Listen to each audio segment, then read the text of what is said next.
Untuk subuh ini saya membahas tentang Kitabul Udhiyah. Karena kita mau melaksanakan ibadah kurban. Jadi pelajaran kita, kajian kita yang minggu lalu kita stop dulu, kita lewati.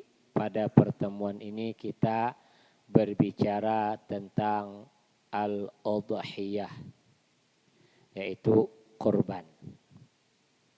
Ini kitab yang saya bawa, Mughnil Muhtaj, syarah daripada Minhajut Thalibin yang dikarang oleh Al-Imam Abi Zakaria bin Syarafun Nawawi.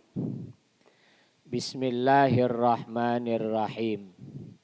Kitabul Udhiyah hiya sunnatun la tajibu illa biltizamin wa yusannu limuridiha alla yuzila sya'rahu wala dhufurahu fi ashri dzilhijjah hatta yudahi wa ayyadbahaha binafsihi wa illa falyashhadha wa la tasihhu illa min ibilin wa baqarin wa ghanamin wa syaratu ibilin al-ayyat'ana fi sanati sadisah wa baqarin wa ma'zin fi thalithah wa dha'nin fi thaniyah wa yajuzu zakarun wa untha wa hasiyun wal ba'iru wal baqara an sab'in wa syatu an wahidin wa afdaluha ba'irun thumma baqaratun thumma dha'nun thumma ma'zun wa sab'u syiyahin afdalu min ba'irin wa syatun afdalu min musyarakatin fi ba'irin. Pembahasan kita pada subuh ini adalah Kitabul Udhiyah, bab kitab tentang kurban. Dia udhiyah, kurban itu sunnatun, sunnah. La tajibu illa biltizamin, tidak wajib kecuali ada yang mengharuskan. Jadi hukum asal daripada udhiyah itu hukumnya sunnah. Tetapi udhiyah bisa berubah menjadi wajib. Tapi hukum aslinya sunnah. Berarti apapun yang mencakup dengan kurban berarti semuanya sunnah, jangan dipermasalahkan. Paham Pak ya? Jadi kita memahami fikih itu begitu. Kalau ibadah itu sunnah, maka apapun yang berhubungan dengannya adalah sunnah. Berarti kalau sunnah itu mencari yang afdal atau yang tak afdal, kan begitu pilihannya. Dasar daripada udhiyah itu dalam Al-Quran jelas Pak. Mana ayatnya? Fasalli li rabbika wanhar. Fasalli, maka salatlah engkau, beribadahlah engkau, li rabbika, kepada Tuhan engkau, wanhar, dan sembelihlah hewan ternak tadi, hewan korban. Ini dasar daripada udhiyah. Keutamaan dalam hadis Rasul sallallahu alaihi wasallam yang diriwayatkan oleh Sayyidatuna Aisyah radhiyallahu anha, anna Nabiyya sallallahu alaihi wasallam qaal, ma amila ibnu Adam yauman nahri, tidak melakukan sebuah amal oleh manusia pada hari raya Idul Adha, min amalin, daripada sebuah amal, sebuah perbuatan, ahabba ilallahi ta'ala, yang lebih dicintai kepada Allah Ta'ala, min iraqatid dam, daripada mengalirkan darah, artinya menyembelih hewan kurban. Innaha, sesungguhnya udhiyah tadi, la ta'ti yaumal qiyamah biquruniha wa adlafiha, sungguh akan datang. Di sini Pak bahasanya memakai dua taukid. Yang pernah belajar nahwu itu tahu, ada inna ada lam taukid. Jadi sesungguhnya berarti menunjukkan sesuatu yang pasti. Memperkuat, jangan ragu gitu. Innaha sesungguhnya hewan korban itu, udhiyah itu atau iraqatud dam itu lata'ti sungguh akan datang. Di sini menggunakan fi'il mudhi akan. Tapi sesuatu yang pasti. Datang yaumal qiyamah pada hari kiamat biquruniha lengkap dengan tanduk-tanduknya wa azlafiha dan ininya. Lengkap Pak.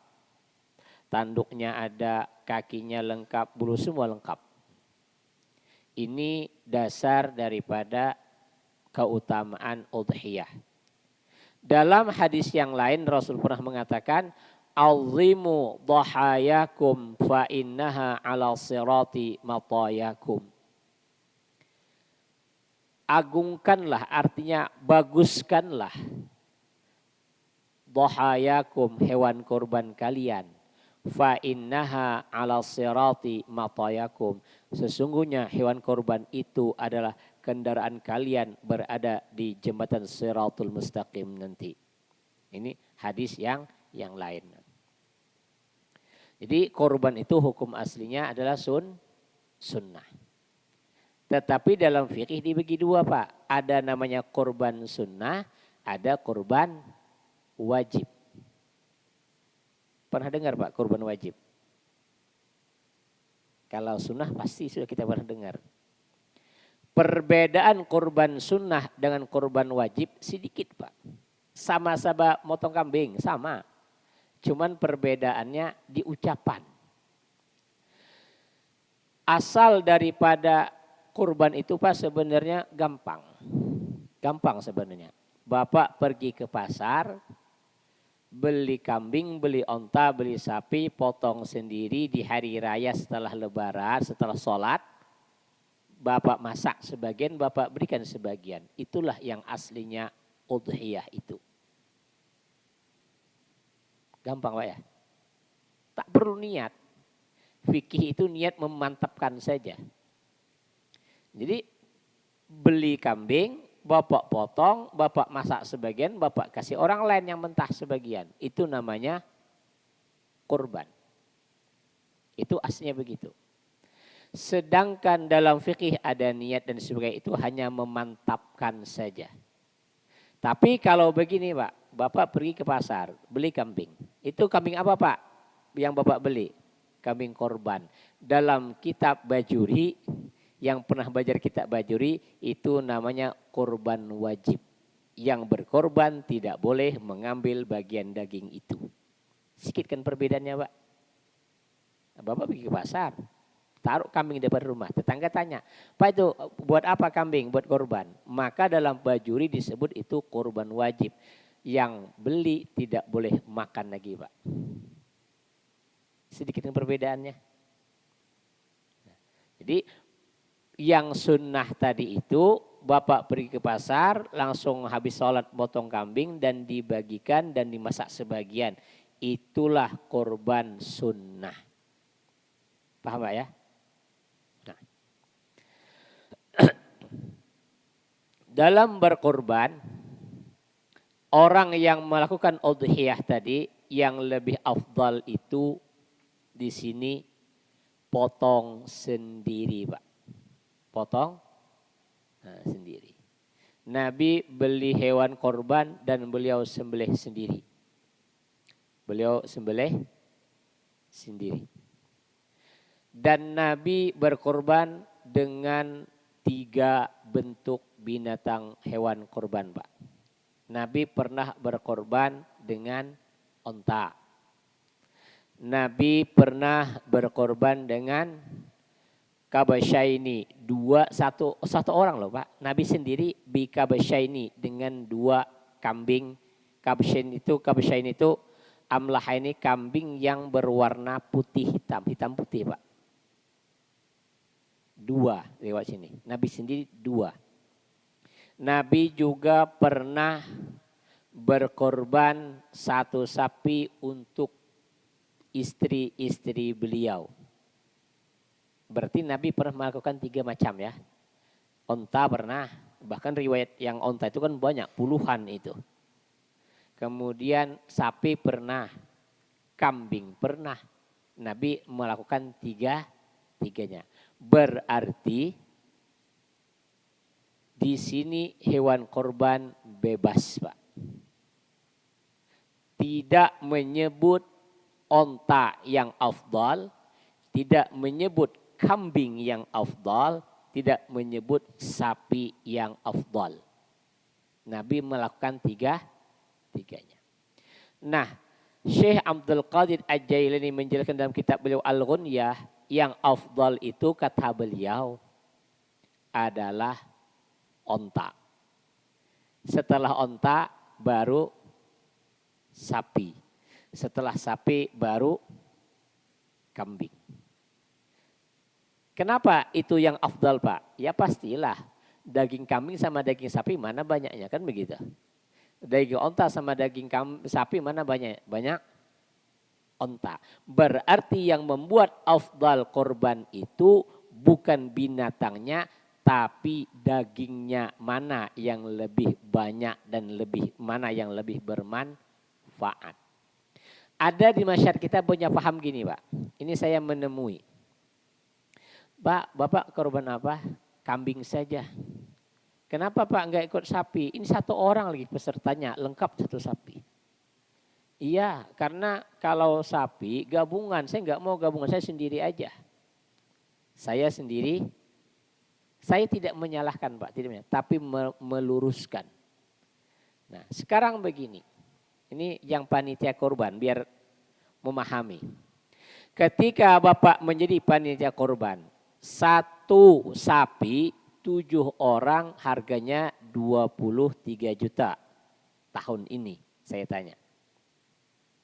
Itu per orang 3,3 lah kurang lebihnya, kurang sedikit. Nah, kalau 1 sapi itu dagingnya berapa kira-kira, Pak? Yang harga 23 itu berapa dagingnya? 70-an ya. 70 lah dagingnya. Kalau kita beli kambing 23 juta, dapat berapa kambing, Pak? 7. Anggaplah 8. Dapat 8. 8 kambing kita bersihkan, kita ambil dagingnya, kita timbang. Mana banyaknya 1 sapi atau 8 kambing? Kami pernah coba. 6 kambing dapat 40 kilo kurang lebih. 6 kambing. 1 kambing itu rata-rata 5, 6, 7, 8 kilo dagingnya. Betul lah Pak? Berarti secara manfaat daging lebih banyak sapi. Kemudian kalau berkorban kambing, kira-kira di masyarakat panitia korban mengalami nih pengalaman, pasti pengalaman. Ketika membagikan daging korban, mana yang lebih disukai oleh masyarakat? Kambing atau sapi? Kalau masyarakat itu sukanya kambing, daerah itu berarti dapat nilai plus tak yang kambing? Karena ia menerima dengan senang hati. Tapi masyarakat kita ketika dikasih kambing komplain, Pak. Kita tidak bercerita yang menerima ini bersyukur tak bersyukur, bukan cerita itu. Tapi kita bercerita tentang manfaatnya tadi. Ketika kita membagikan daging korban, pasti mereka kalau dikasih pilihan sapi atau kambing, pasti mereka memilih sapi.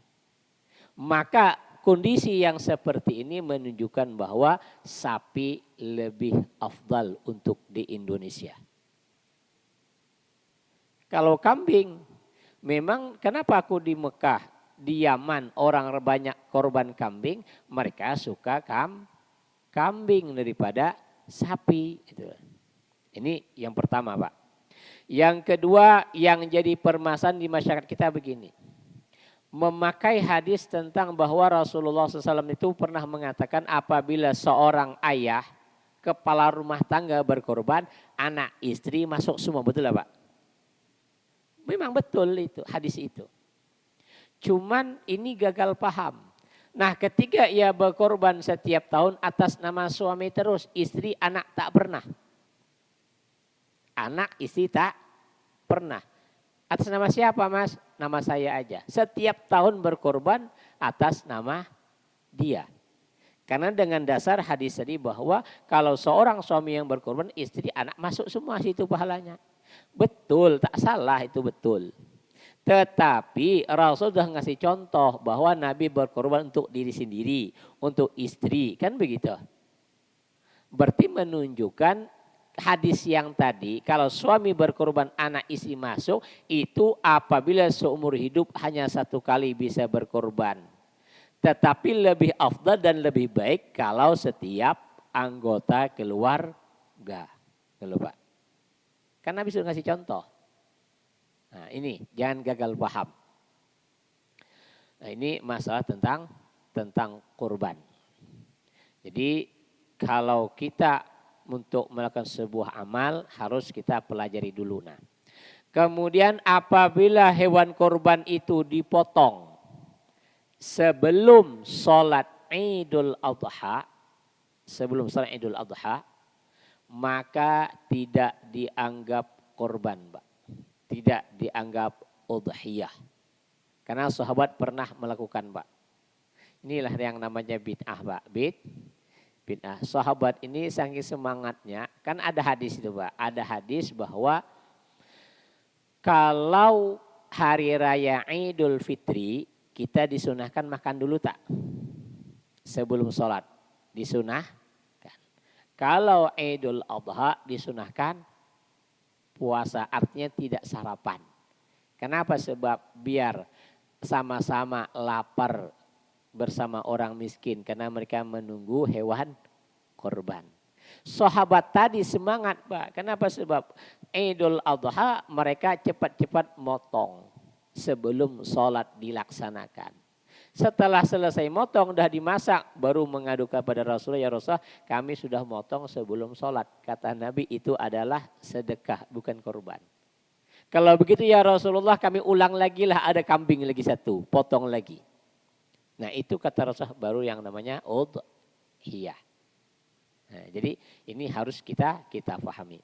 Sebelum saya lanjutkan, yang ingin bertanya silahkan Pak.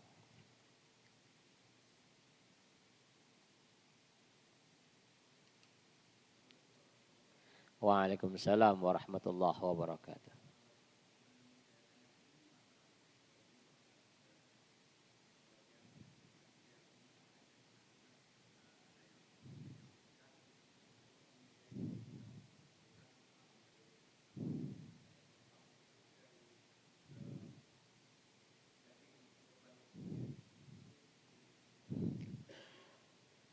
Baik.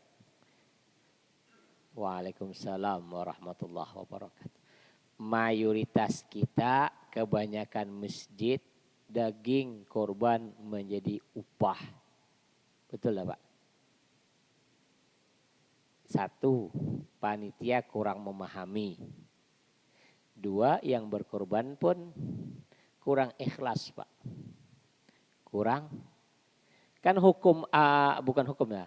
Tata cara kurban asalnya itu adalah bapak beli kambing, potong dan bagikan. Kan begitu asalnya. Tidak meminta bantuan orang lain. Kan itu aslinya. Beli kambing, potong, bagikan orang dah. Nah sedangkan kita tidak bisa melakukan itu. Nah, di dalam urusan menyembelih, mengurus daging korban itu dalam fikih apabila seorang yang berkorban kemudian ia manggil seseorang suruh mengerjakan, membagikan, memotong dan sebagainya, kemudian ia kasih daging tadi sebagai upah, maka yang dikasih tadi daging tadi tidak mendapatkan pahala nilai daging yang dikasih tadi, karena itu menjadi sebuah upah. Tetapi kalau panitia itu upahkah atau bukan? Itu pertanyaannya. Kalau panitia di masjid itu upah atau tidak. Tetapi solusinya bisa Pak. Solusinya maka dari itu ketika orang mau berkorban diminta ada duit operasionalnya. Duit operasionalnya satu peserta yang layak 100 atau 150. Anggap 150. Satu sapi berarti kali 700, 1 juta ya. Kurang 9,5 ya. Iya 950.000. Nah kalau untuk upah sudah mencukupi dengan memakai uang operasional itu. Minta ada duit operasional korban itu kepada yang berkorban. Karena membayar jerih payah panitia kan begitu. Nah, kalau seandainya panitia mengambil daging tadi, ini panitia nih Pak. Kita tadi diamanahkan membagi atau mengambil. Panitia ketua menerima, ya Bapak hewan korban kami terima. Bapak menerima itu sebagai amanah untuk membagi atau mau ngambil. Nah di sini. Maka solusinya boleh ngambil Pak. Tapi. Bapak ngomong sama yang berkorban. Pak apa boleh saya sebagai ketua panitia memberikan double kupon kepada panitia. Kalau kata yang berkorban boleh. Kita kan hanya wakil. Wakil daripada yang berkorban atau sudah menerima seutuhnya. Kalau wakil harus izin Pak. Kalau wakil harus izin namanya wakil. Kalau seandainya diberikan sepenuhnya berarti hak panitia. Tapi yang wajar Pak. Artinya ini sapi saya kasihkan ke panitia terserah panitia lah sudah. Berarti kan itu sudah diberi. Tapi lebih bagus ketua panitia ngomong kepada peserta korban. Yang kedua pengalaman Pak, kaki sama kepala. Orang udah capek betul lah Pak. Iya kalau satu sapi sak perumahan. Tapi kalau sampai 10 sampai 15. Nengok aja sudah tak selera lagi kan begitu. Otomatis terbengkalai. Berapa masjid yang suka mengubur kaki kambing dan kaki sapi tak ada yang mau lagi. Kulkas tak cukup lagi. Dibuang kan begitu. Nah yang seperti itu ngomong kepada yang berkorban. Bagaimana kepala dan kakinya ini. Karena memang ngurus itu tidak sebentar Pak. Panitia itu kalau capek dia duduk aja sama rokok sama ngopi. Sudah capek dari pagi sampai sore. Karena pernah kejadian sebuah masjid sampai jam 9 malam Pak. Tak siap-siap. Sampai jam 9 malam. Bayangkanlah. Busuklah daging itu. Nah kalau yang panitia lebih bagus ngomong kepada peserta korban. Nah, jadi seperti itu Pak. Tapi kalau nggak ngomong nyuri nanti namanya. Kalau statusnya wakil. Kecuali diberikan seutuhnya. Kalau diberikan seutuhnya berarti kan sudah ikhlas yang berkorban tadi memberikannya. Tetapi kalau panitia mengambil sewajarnya. Dan itu harus diketahui oleh ketua. Karena ketua yang meneri. Kalau potong taruh ke saku. Kan ini memang kasus Pak. Saya paham itu karena banyak pertanyaan. Potong sikit taruh di samping, potong sikit taruh di samping itu hukumnya haram karena nyuri itu. Nyuri. Potong sikit taruh di samping, pura-pura ke kamar mandi taruh dalam kantong, gitu-gitu lagi ya. Nah, itu hukumnya sama dengan mencuri. Jadi tidak boleh. Lanjut, Pak. Wa yusannu li muridiha alla yuzila sya'rahu wa dhufuru fi ashritil hijjah. Orang yang ingin melaksanakan udhiyah tadi jangan memotong rambut apapun ya Pak ya. Jangan memotong rambut apapun, bebas itu. Wala dhufurah dan kukunya. Jadi artinya orang yang mau melaksanakan ibadah kurban tadi ketika masuk 10 Dzulhijjah jangan motong kuku dulu. Artinya bukan kuku kambingnya Pak, tapi kuku orang yang ingin melakukan udhiyah. Mau potong rambut ditunda dululah. Hatta yudhiyah sampai ia melaksanakan udhiyah. Wa ayadbahaha binafsih dan memotongnya dengan sendiri kalau mampu. Wa illa kalau enggak bisa, enggak mampu, fal yashhadaha maka hendaklah ia menyaksikannya. Disaksikan saja. Ini semua sunnah, Pak. Tak wajib menyaksikan, Pak. Ini pengalaman, Pak. Ini perhatikan bagus-bagus panitia. Memotong itu bukan cuman modal berani, jangan. Kenapa? Sebab pernah kejadian. Orang motong ternyata tak mati-mati lari sapinya. Pertanyaan saya adalah, kalau begitu sampai lari-lari sapinya sejam 2 jam tak mati-mati, ini bisa berubah menjadi bangkai nanti itu. Kalau berubah menjadi bangkai, dipaksakan untuk dibagikan dagingnya, halal apa tak halal? Bangkai itu najis kan? Yang menyembelih kesian yang punya hewan kurban, dia niat baik ternyata 9 tak sah menjadi bangkai, bagaikan membagikan sapi tanpa disembelih. Nah, jadi memang betul-betul ahlinya dalam memotong, jangan modal berani. Ini kebanyakan di Batam modal berani. Biar dikenal orang modal berani. Saya ditawari Pak setiap tahun. Dari mulai tahun 2012 tinggal di Batam. Sampai sekarang suruh motong saya tak mau. Memang saya tak niat kan begitu. Tapi saya juga takut-takut Pak. Nengok darah kan begitu. Daripada kita kata ragu, lebih bagus kita jangan kecuali terpaksa. Udah cari kemana-mana tukang potong tak ada, itu bismillah lah coba dulu. Nah, jadi jangan hanya modal berani, tapi juga modal ilmu. Wala tasihu ila min ibil wa baqarin wa ghanamin. Jadi 3 binatang Pak. 1 unta, 2 sapi, 3 kambing. Itulah untuk melaksanakan untuk hewan korban. Kalau onta sama sapi itu untuk 7 orang. Kalau kambing cukup untuk 1 orang saja. Kemudian berkorban itu bolehkah berulang-ulang? Kan begitu Pak. Apakah seumur hidup hanya 1 kali saja?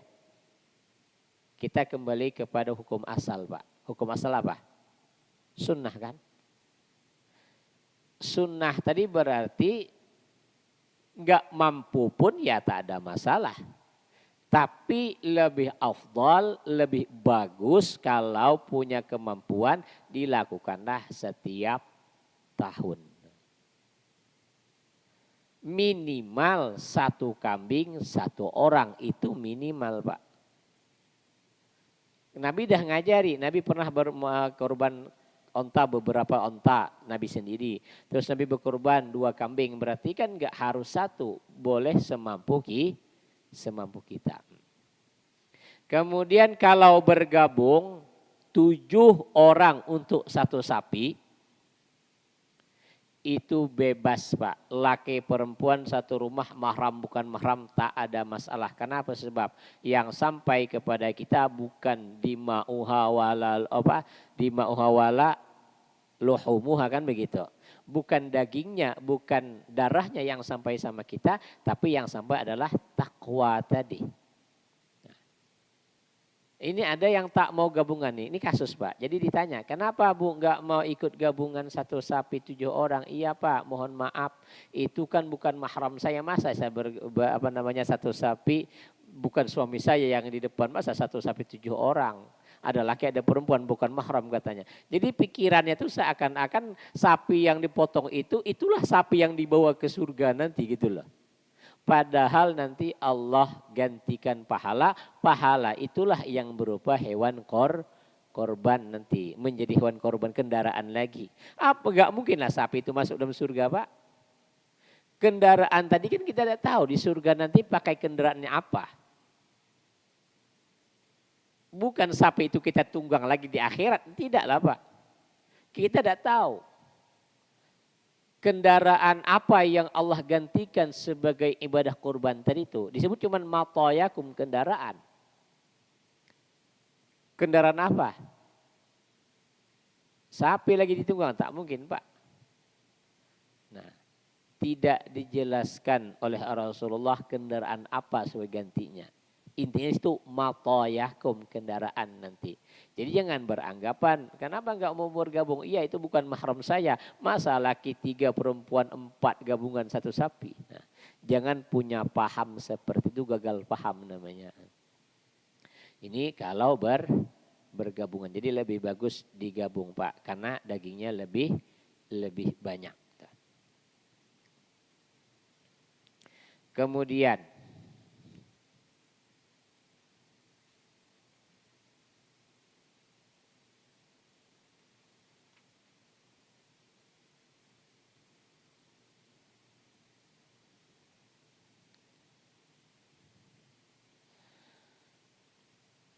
itu yang kita berbicara tentang sunnah tadi ya Pak ya. Wa tushtaratun niyah inda dzabi illam yasbiq ta'yinun wa kadza in qala ja'altuha udhiyatan fil asah wa in wakkala bidzabhi nawa inda i'ta'il wakil au dzabhihi. Jadi gini. Kita kembali ke hukum asalnya sunnah ya. Berarti apapun yang berhubungan dengan kurban sunnah. Jadi jangan dipermasalahkan Pak. Ini cari yang afdhalih saja. Ketika kita mau menyembelih hewan korban, lebih sunnahnya itu adalah motong sendiri. Kalau tak mampu kita menyaksikannya. Sekarang begini, ketika kita tidak mampu menyembelih, bagaimanakah akad kita kepada yang tukang sembelih Pak? Selama ini adakah sarah terima kepada yang menyembelih dari yang berkorban? Misalkan datang atau dikumpulkan di masjid sebelum pelaksanaan, kami atas nama peserta korban mewakilkan kepada Bapak untuk menyembelih hewan korban kami. Ini hukumnya sunnah Pak. Karena kan ibadahnya sunnah, berarti apapun yang berhubungan adalah sunnah. Walaupun bahasanya ini watushtaratun niyah inda dzabhi illam yasbiq ta'yinun, kan begitu. Nah, jadi lebih bagus diwakilkan penyembelihan ya, kalau itu sunnah. Tapi kalau kurban wajib Pak mewakilkan dan harus ada saksi. Karena yang namanya wajib itu apapun yang berhubungan dengan dia jadi wajib kan begitu. Jadi wajib. Nah. Ada pertanyaan Pak, silahkan yang ingin bertanya. Oh, ya.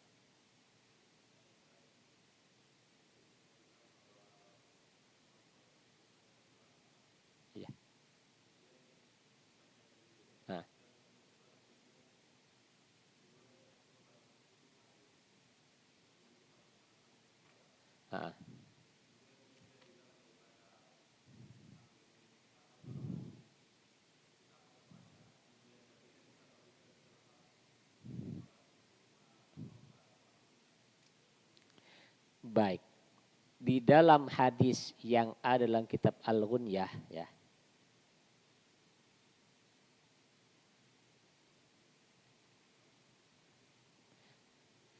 Di dalam kitab Al-Ghunyah itu tidak termasuk korban namanya. Di sini dibahas nih, ini yang dibahas nih. Bentar ya, saya bacakan dulu.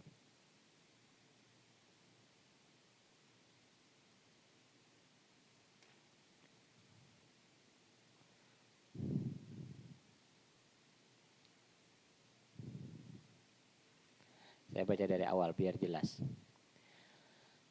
Wa syartuha, syarat hewan kurban tadi biar lengkap dari awal saya baca sedikit. Wa syartuha salamah min aibin. Tidak punya aib. Matanya tak picak, Pak. Tidak sakit, tak demam. Jadi kalau kita jual kambing yang sehat, kami pernah dapat kambing sakit, Pak, dibalikkan kan begitu. Kambing sakit. Fala tujzi ajfa wa majnunah wa maqtu'ah wa maqtu'atu ba'di udhun wa dzatu arajin wa aurin wa marin wa hawa jarabin bayinin. Artinya yang punya cacat walaupun berkudisan berpanawan jangan, Pak. Nah, yang sempurna, yang bagus gitu intinya. Nah, selanjutnya beliau mengatakan qultu, saya berkata, as-sahihu al-mansus yaduru yasilul jarab wallahu alam. Wa yadkhulu waqtuha, masuk waktu kurban tadi, udhiyah tadi, idzar tafatis syamsu karumhin. Apabila matahari sudah naik di hari raya Idul Adha tadi setinggi anak tombak. Anak panah rumhin itu. Anak tombak ya. Nah, berarti kan sudah masuk waktu duha. Tadi saya menjelaskan bahwa setelah sholat. Karena fikih sama hadis nanti ada perbedaan sedikit, Pak.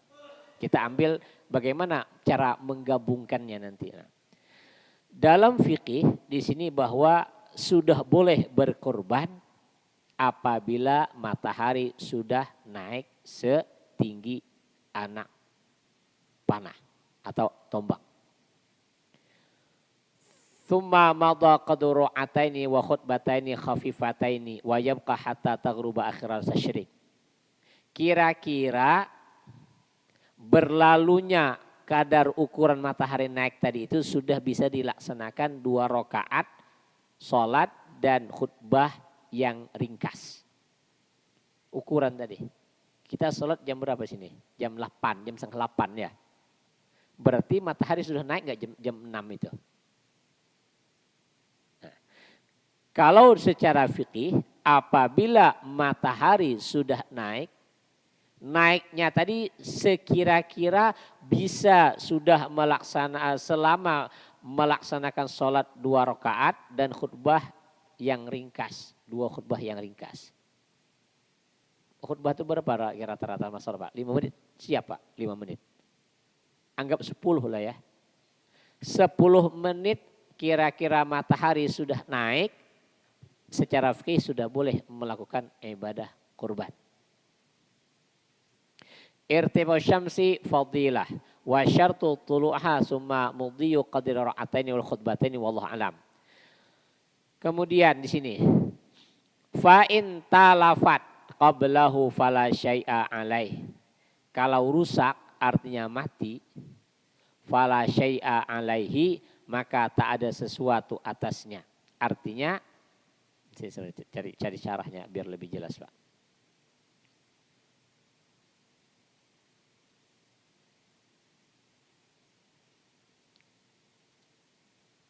Ini kalau yang nazar ya, Pak. Yang kalau nazar kalau dia korban nazar tadi, maka fa in talafat ay al-udhiyah manzurah muayyanah qablahu, sebelum waktunya, fala syai'a alaihi, maka enggak ada dosa baginya. Ini kalau nazar, Pak. Tapi kalau tidak nazar,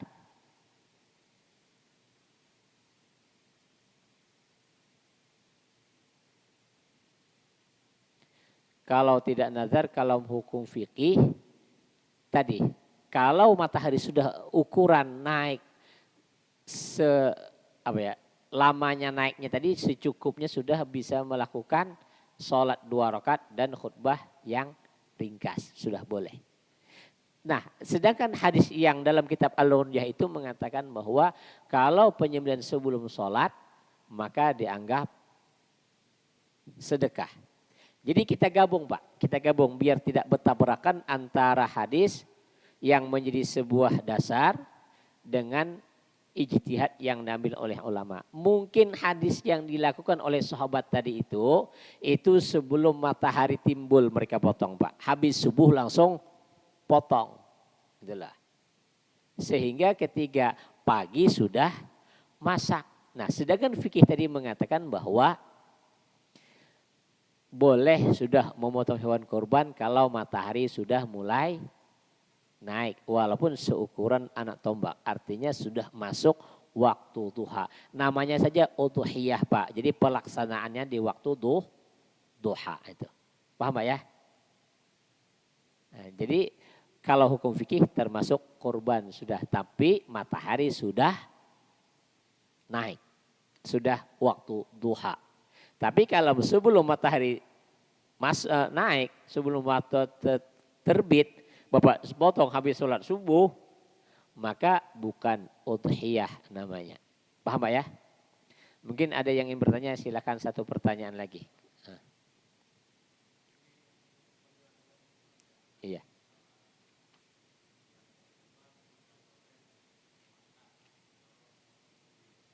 Itu yang kurban wajib namanya.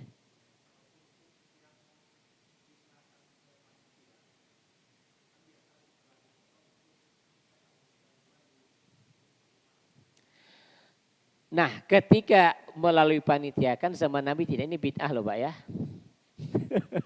Ini bid'ah kan sama Nabi tak ada panitianya. Nah, kan begitu. Nah, yang seperti itu ketika penyerahan hewan korban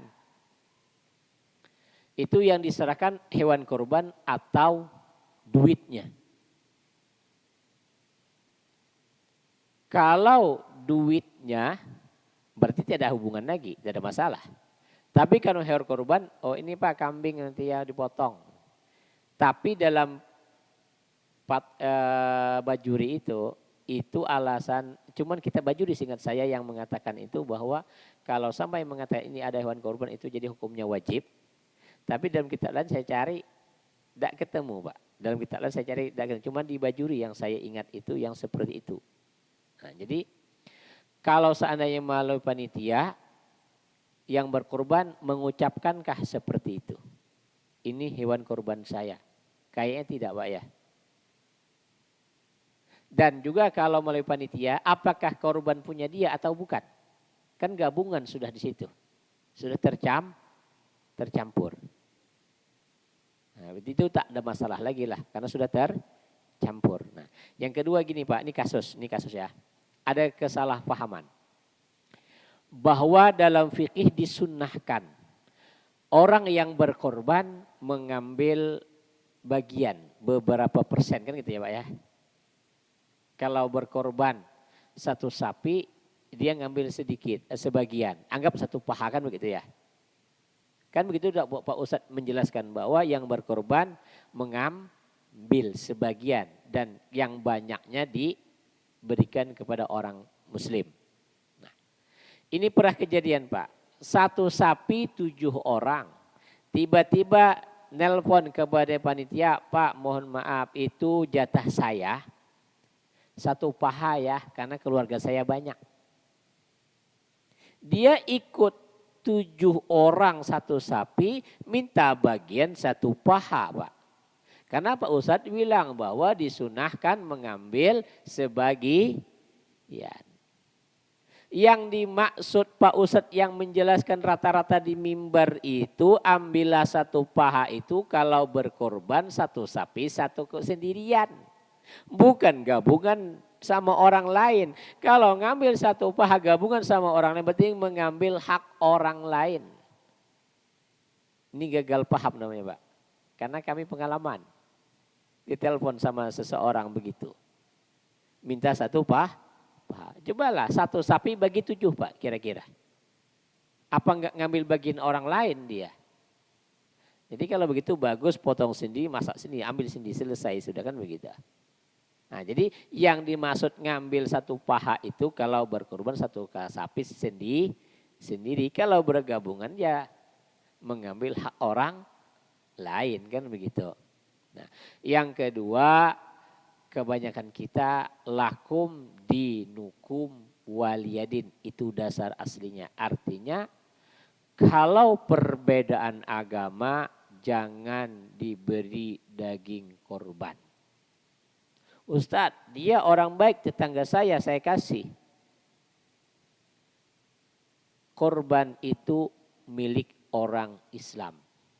Toleransi beda agama boleh, memang ada toleransi.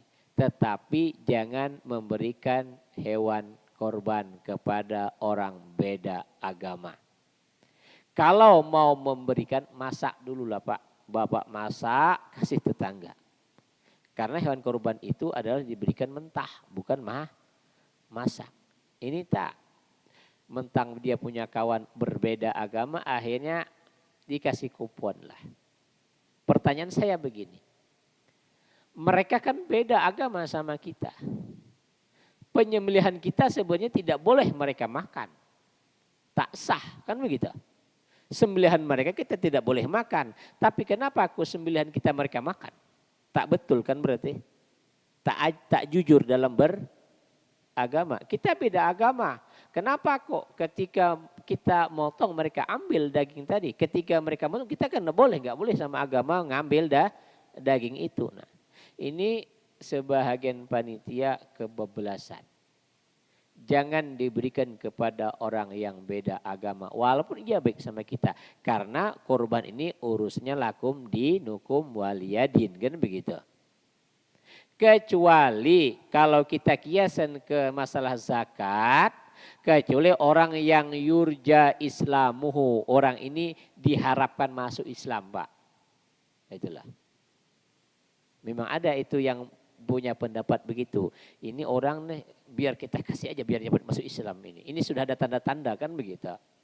Nah, kecuali ada yang yurja islamuhu tadi itu. Ini sudah ada tanda-tanda ini masuk Islam orang ini. Nah, tapi berikanlah kepada orang muslim gitu loh. Jangan dibagikan kepada yang tidak beragama Islam. Kenapa? Sebab kalau dipaksakan memberikan kepada orang yang di luar agama Islam Pak, itu bukan berpahala lagi daging yang kita berikan tadi. Tak ada pahalanya. Jadi kalau kita tetap memaksakan diri, ya tak ada masalah. Tapi daging yang diberikan tadi tidak mendapatkan pahala lagi gitu loh. Nah, jadi itu permasalahan karena banyak di masyarakat kita punya paham tentang apalah beda agama. Berikan sajalah kita pukul rata seperumahan. Nah, berarti kalau panitia melakukan itu berarti dia tidak menjalankan amanah yang benar. Tapi kalau orang yang berkorban memberikan kepada orang yang beda agama, maka yang ia berikan tadi tidak dinilai pahala. Itu juga bedanya. Bedanya di situ. Enggak ada masalah. Bapak beli kambing, bagikan kepada semua agama berikan. Tidak ada masalah. Tapi tidak mendapatkan pahala tadi. Karena itu miliknya orang Islam. Bukan milik di luar agama Islam. Jadi berkorban tadi harus beragama Islam dan dibagikan kepada orang Islam. Mungkin hanya itu kajian kita pada subuh ini. Mudah-mudahan ada manfaatnya dan mudah-mudahan yang ingin berkorban bisa berkorban yang lebih afdal. Jadi lebih afdal yang paling banyak dagingnya, paling banyak manfaatnya. Jadi bukan berarti kambing saja. Memang ada yang begitu ada. Nah, kalau bisa berkorban dengan daging yang banyak manfaatnya, yang disenangi oleh orang tempat itu. Apa yang disenangi, itulah yang dipotong biar pahalanya double. Pahala berkorban, pahala dapat orang senang menerima hewan korban itu. Nah, mungkin hanya itu dari saya, lebih dan kurangnya mohon maaf. Insya Allah selanjutnya kita lanjutkan sesuai kelanjutan kitab fikih kita. Cukup ini hanya untuk menjelang Idul Adha. Biar Idul Adha ibadah kita sesuai aturan fikih. Sesuai apa yang diajarkan. Biar tidak menyimpang, tidak berbuat sesuatu yang di luar agama. Dan ada paham-paham yang masuk ke dalam otak kita yang harus diluruskan, maka kita harus luruskan biar tidak kata orang, tapi harus berdasarkan agama. Kan hukum agama kita 4, Al-Quran, Sunnah, kemudian Qiyas dan Ijma'. Ijma' itulah yang disebut dengan fikih. Mudah-mudahan ada manfaatnya. Lebih dan kurangnya mohon maaf. Subhanakallahumma wa bihamdika asyhadu an la ilaha illa anta astaghfiruka wa atubu ilaik. Wassalamualaikum warahmatullahi wabarakatuh.